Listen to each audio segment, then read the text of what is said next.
നമസ്കാരം സുഹൃത്തുക്കളെ. നമ്മുടെ വെച്ചു കൊടുക്കുന്ന പെരയുടെ പണി ഏകദേശം ഷെയ്ഡിൻ്റെ മട്ടമായിട്ടുണ്ട്. ഫ്രണ്ടിൽ കുറച്ച് കട്ട തികഞ്ഞില്ല, ഷോർട്ടേജായി. അപ്പം പണി നിർത്തി വെച്ചേക്കുക. ഒന്ന് മഴ, രണ്ട് പിന്നെ സാമ്പത്തിക ബുദ്ധിമുട്ടുണ്ട്. നമുക്ക് പഞ്ചായത്തിൻ്റെ ഫണ്ട് കിട്ടിയില്ല ഇതുവരെ. അത് കിട്ടിയാലേ ഇനി നമുക്ക് മുന്നോട്ട് പോകാൻ പറ്റത്തുള്ളൂ. ഇത്രയൊക്കെ നമ്മൾ അറേഞ്ച് ചെയ്തൊക്കെ നമ്മൾ ഇത്രയും ചെയ്തിട്ടുണ്ട്. ഇനി നമുക്ക് പഞ്ചായത്തിൻ്റെ സഹായം കിട്ടിയാലേ മുന്നോട്ട് പണി നടക്കത്തുള്ളൂ. റൂമെല്ലാം തിരിച്ചിട്ടേക്കുണ്ട്. ഷെയ്ഡ് മെച്ചമായിട്ടുണ്ട്. ഫ്രണ്ടിൽ ഒരു 50 കട്ടയും കൂടെ ഉണ്ട്, ഷെയ്ഡിൻ്റെ പണി തീരും.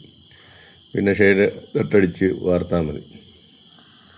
2 ബെഡ്റൂം, ഒരു ബാത്റൂം, ഹാള്, അടുക്കള എല്ലാം ഇത് ഉണ്ട്. സിറ്റ് ഔട്ടും ഒക്കെ ഉണ്ട്.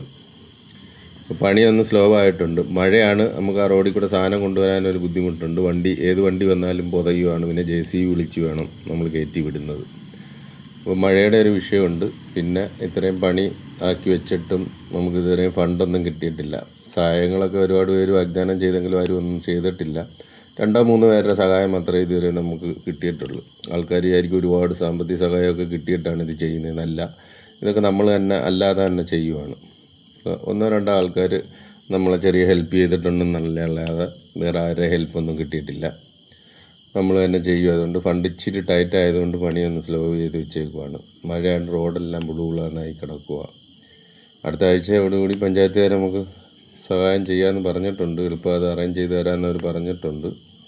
ഫ്രണ്ടിലൊരു 50 കട്ടയും കൂടെ ഉണ്ട്, ഷെയ്ഡിൻ്റെ പണി റെഡിയാകും. അപ്പോൾ ഇനിയിപ്പോൾ കട്ട ഇറക്കുമ്പോൾ ഒന്നിച്ചൊരു 1000 കട്ട ഇറക്കുക. എന്നിട്ട് ബാക്കി പണി മേലോട്ടും കിട്ടാനുള്ളതല്ലേ.